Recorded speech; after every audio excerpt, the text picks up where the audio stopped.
आयु बुद्धि आरोग्यता या चाहो संतान, शिव पूजन विधिवत करो दुख हरे भगवान। सभी माताओं बहनों को जय श्री कृष्णा, राधे राधे। कल हमारा सभी का एकादशी का व्रत था। आज हम सभी प्रदोष व्रत की कथा को सुनेंगे। आज रविवार है तो आज हम रवि प्रदोष की कथा सुनेंगे। प्रदोष व्रत जिस भी दिन आता है उसी दिन की कथा को सुनना चाहिए। मैं आप सभी भक्तगणों से एक प्रार्थना करना चाहती हूँ कि कथा को अगर शुरू करें तो पूरा ज़रूर सुना करें, क्योंकि कथा को बीच में छोड़ना या उसको अधूरे सुनने से व्रत का पूर्ण फल प्राप्त नहीं होता। और अगर आप व्रत नहीं भी करते हैं तो कथा को सुनकर व्रत का पूर्ण फल प्राप्त कर सकते हैं। इससे आपको पुण्य फल की प्राप्ति भी होगी और कथा को बीच में छोड़ने का अपराध भी नहीं लगेगा। तो आइए सभी माताएं बहनें हाथ जोड़कर प्रभु का ध्यान धरकर कथा को शुरू करते हैं। बोलिए भगवान शिव शंकर की जय हो। माताओं बहनों, एक बार ऋषि समाज द्वारा स्वर्ण प्राणियों के हित में परम पावन भागीरथी के तट पर विशाल गोष्ठी का आयोजन किया गया था। इस सभा में परम ज्ञानी व्यास जी के परम शिष्य पुराण वेत्ता सूत जी महाराज हरि कीर्तन करते हुए पधारे। सूत जी को आते देख शौनक आदि 88,000 ऋषि मुनियों ने खड़े होकर उन्हें दंडवत प्रणाम किया। महाज्ञानी सूत जी ने भक्ति भाव से सभी ऋषियों को अपने हृदय से लगाया और उन्हें आशीर्वाद दिया। विद्वान ऋषिगण और सभी शिष्य आसन पर विराजमान हो गए। तभी मुनिगण श्रद्धा भाव से सूत जी महाराज से पूछने लगे कि हे परम दयालु सूत जी महाराज, कली काल में शंकर जी की भक्ति किस आराधना द्वारा उपलब्ध होगी? कृपया करके हम लोगों को बताने की कृपा करें, क्योंकि कलयुग के सभी प्राणी पाप कर्म में रह रहकर वेद शास्त्रों से विमुख रहेंगे। हे मुनि श्रेष्ठ, कलयुग में सत्कर्म की ओर किसी की रुचि ना होगी। जब पुण्य क्षीण हो जाएंगे तो मनुष्य की बुद्धि बुरे कर्मों की ओर स्वयं प्रेरित होगी, जिससे दुर्विचारी पुरुष वंश सहित समाप्त हो जाएंगे। इस भूमंडल पर जो मनुष्य ज्ञानी होकर ज्ञान की भिक्षा नहीं देता, उस पर परम पिता परमेश्वर कभी प्रसन्न नहीं होते। हे महामुनि, ऐसा कौन सा व्रत है जिससे मनवांछित फल की प्राप्ति होती है? कृपया करके हमें बतलाइए। ऐसा सुनकर फिर सूत जी महाराज ने सभी ऋषि मुनियों को कुछ ऐसा उपदेश किया जिसे सुनकर सभी ऋषि मुनियों की आराधना पूर्ण हुई और जिसे हम सभी कलयुग के मनुष्यों को अवश्य सुनना चाहिए। आप सभी अब सूत जी का कथन ध्यानपूर्वक सुनिएगा। अगर आप सभी माताओं बहनों ने यहाँ तक कथा को सुन लिया है तो वीडियो को एक लाइक ज़रूर कर दें, जिससे ये कथा और भी लोगों तक पहुँच सके। आपके एक लाइक करने से यह कथा 5 माताओं बहनों तक जाती है, जिससे वह भी प्रभु की यह कल्याणकारी कथा सुन पाती हैं। सूत जी कहने लगे कि हे श्रेष्ठ मुनियों और शौनक जी, आप धन्यवाद के पात्र हैं। आपके विचार प्रशंसनीय हैं और सराहनीय हैं। आप वैष्णव अग्रगण्य हैं, क्योंकि आपके हृदय में सदा परहित की भावना समाहित है।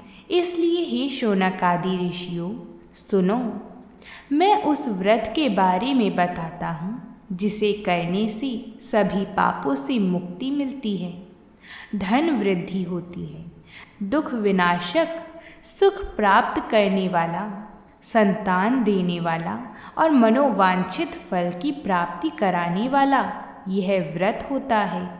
यह व्रत मैं तुमको सुनाता हूँ, जो किसी समय भोलेनाथ जी ने देवी सती जी को सुनाया था और उनसे प्राप्त यह परम श्रेष्ठ उपदेश मेरे पूज्य गुरु जी ने मुझे सुनाया था, जिसे समय पाकर आपको मैं शुभ बेला में सुनाता हूँ। सूत जी महाराज कहने लगे कि आयु वृद्धि स्वास्थ्य लाभ के लिए त्रयोदशी का व्रत करें। इस व्रत की विधि इस प्रकार है। सुबह स्नान कर निराहार व्रत रहें, शिव जी का ध्यान करें, शिव मंदिर में जाकर भोलेनाथ जी की पूजा करें। पूजा के बाद तिलक धारण करें, शिवलिंग पर बेलपत्र चढ़ाएं, धूप दीप और अक्षत से पूजा करें। शिव जी को ऋतु फल अर्पित करें। ऋतु फल यानी जो भी जिस मौसम में फल आ रहा हो उसे अर्पित करें और साथ ही ओम नमः शिवाय मंत्र का रुद्राक्ष की माला से जाप करें। ब्राह्मणों को भोजन कराएं और सामर्थ्य अनुसार दान दक्षिणा दें।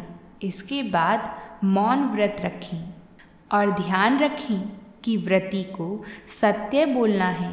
इस व्रत में हवन आहुति भी देनी चाहिए। शौनक आदि ऋषि बोले, हे पूज्यवर, आपने यह बताया है कि यह व्रत परम गोपनीय है, मंगलप्रद और कष्ट निवारक है। कृपया यह बताने का कष्ट करें कि यह व्रत किसने किया और उससे उसे क्या फल प्राप्त हुआ। तब श्री सूत जी बोले, आप शिव जी के परम भक्त हैं। आपकी भक्ति देखकर मैं व्रती पुरुष की कथा कहता हूँ। इसके बाद जो सूत जी ने सभी ऋषियों को कथा सुनाई, यह परम पुण्य फल देने वाली है। इसे ऐसा समझिए कि इस कथा को सुनने के बाद फिर कुछ सुनना बाकी नहीं रहता।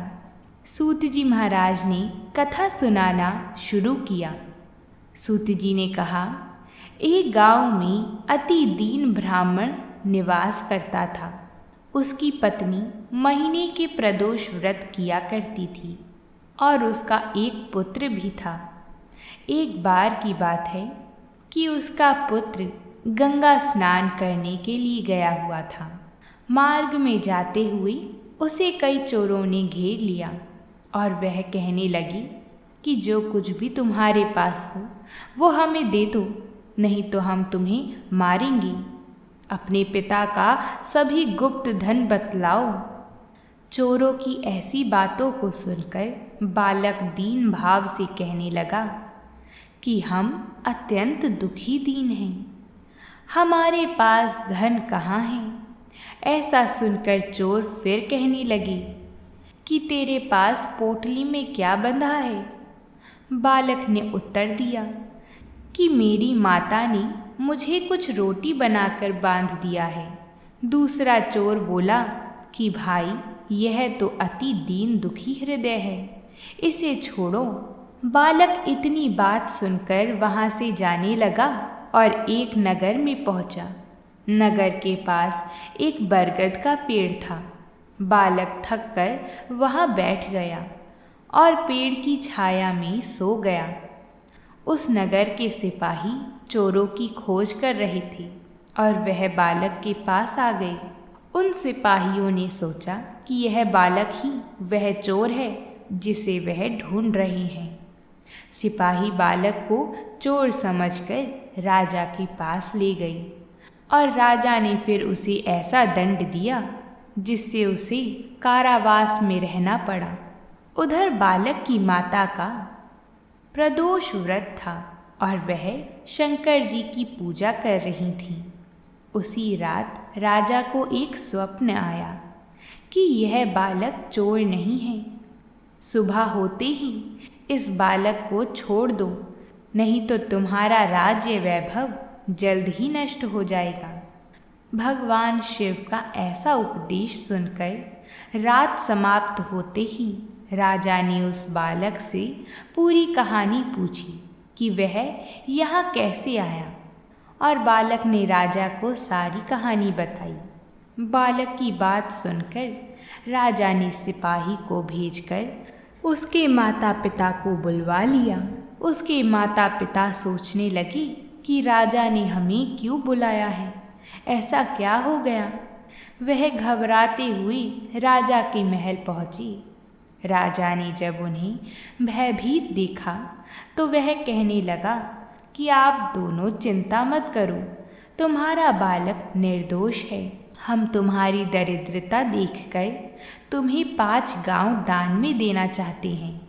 राजा की ऐसी बात सुनकर उसकी पत्नी ने भगवान शिव की अतिशय कृपा को जान लिया। शिवजी की दया से ब्राह्मण परिवार अब सुखी रहने लगा। इस प्रकार जो कोई भी श्रद्धा भाव से भगवान शिव का यह प्रदोष व्रत करता है, उसे भरपूर आनंद की प्राप्ति होती है। प्रेम से बोलिए भगवान शिव शंकर की जय हो। मैं आशा करती हूँ कि आप सभी को यह कथा पसंद आई होगी और आपने इसको पूरा सुना होगा। आप वीडियो को लाइक कर सकते हैं और आप हमें कमेंट करके बता सकते हैं कि आप सभी को हमारी कथाएं कैसी लगती हैं। और अगर आप हमारे चैनल पर नए आए हैं तो हमारे चैनल को ज़रूर सब्सक्राइब कर लें। हम आप सभी के लिए ऐसी ही कथाएं लाते रहते हैं। अब हम आपसे कल मिलेंगे एक नई कथा के साथ। तब तक के लिए प्रेम से बोलिए हरे कृष्णा हरि बोल।